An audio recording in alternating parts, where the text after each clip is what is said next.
नमस्कार, आप देख रहे हैं तेज खबर 24 और वक्त है खबरों का। रीवा ललितपुर सिगरौली रेल लाइन के निर्माण के दौरान किसानों की फंसी हुई जमीन का उचित मुआवजा सहित नौकरी न मिल पाने के कारण परेशान किसानों ने आज कांग्रेस नेता कुंवर कपिध्वज सिंह के नेतृत्व में कलेक्ट्रेट कार्यालय का घेराव करते हुए कलेक्टर से मिलकर मांग पत्रों का ज्ञापन पत्र सौंपा है। साथ ही उनके मांगों का निराकरण किए जाने की मांग की है। कलेक्टर द्वारा रेलवे अधिकारियों से बात कर उनकी समस्याओं का निराकरण किए जाने का आश्वासन दिया गया है। कांग्रेस नेता कुंवर कपिध्वज सिंह ने जानकारी देते हुए बताया कि रीवा सिगरौली ललितपुर रेल मार्ग के निर्माण में गोविंदगढ़ क्षेत्र के करीब 5 से 600 किसानों की भूमि अधिग्रहित की गई थी। रेलवे प्रबंधन द्वारा इस जमीन का अधिग्रहण के बदले किसानों को नौकरी और मुआवजा देने का आश्वासन दिया गया था। उन्होंने कहा कि इनमें से कई लोगों को नौकरी और मुआवजा दिया भी गया है, जबकि कई लोगों को अभी तक मुआवजा और नौकरी से वंचित हैं। लगातार पीड़ित किसानों द्वारा रेलवे प्रबंधन से इसके निराकरण की मांग की जा रही है, लेकिन अब तक आश्वासन के अलावा कुछ नहीं मिल रहा है। जिसके बाद उन्होंने इन किसानों के साथ मिलकर आज रीवा कलेक्टर मनोज पुष्प से मुलाकात की है और संबंधित किसानों की मांगों को पूर्ण करने की मांग की है।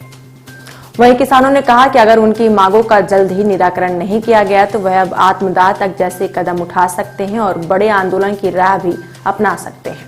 निवेदन किया जा चुका है सर। अब सब लोग ये चाह रहे हैं कि अगर नहीं सुनवाई होती तो फिर और सब सेम नोटिफिकेशन के उसमें आते हैं और 1605 से 1936 तक के लोगों की नियुक्ति नहीं हुई। 11/11/19 के नोटिफिकेशन आ गया था। ज्ञापन सौंपने आए थे कलेक्टर साहब को किन मांगों को लेकर क्या समस्या है? रेलवे से ललितपुर सिंगरौली रेलवे लाइन का जो काम है, इसमें किसानों की भूमि अधिग्रहित करके उनको मुआवजा और नौकरी देने का प्रावधान था रेलवे के द्वारा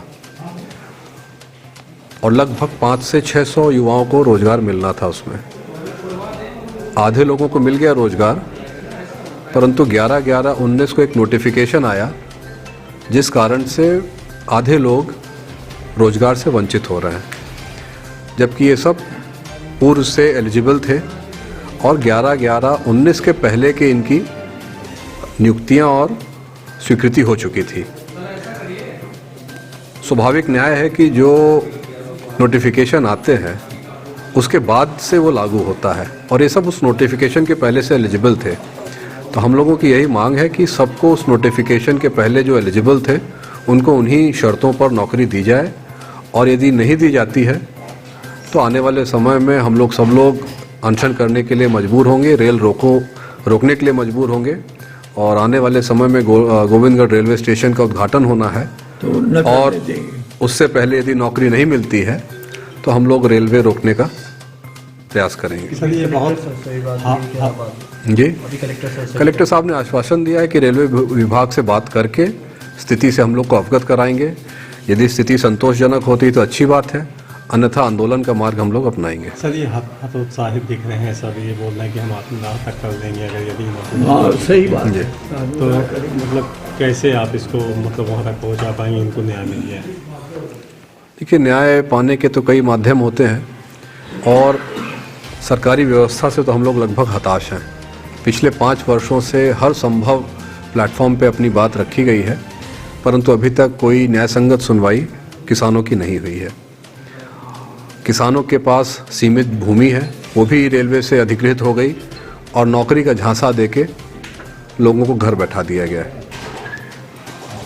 तो न्याय पाने के लिए एक सरकार है, दूसरा न्यायालय है और तीसरा आंदोलन है। तो सब प्रयास करने के बाद अब हम लोगों के पास आंदोलन का रास्ता बचता है। कितने लोग प्रभावित हैं इससे? 350 के लगभग लोग रीवा जोन में प्रभावित हैं, खासकर मड़वा बांसा गहराई वाले बेल्ट में।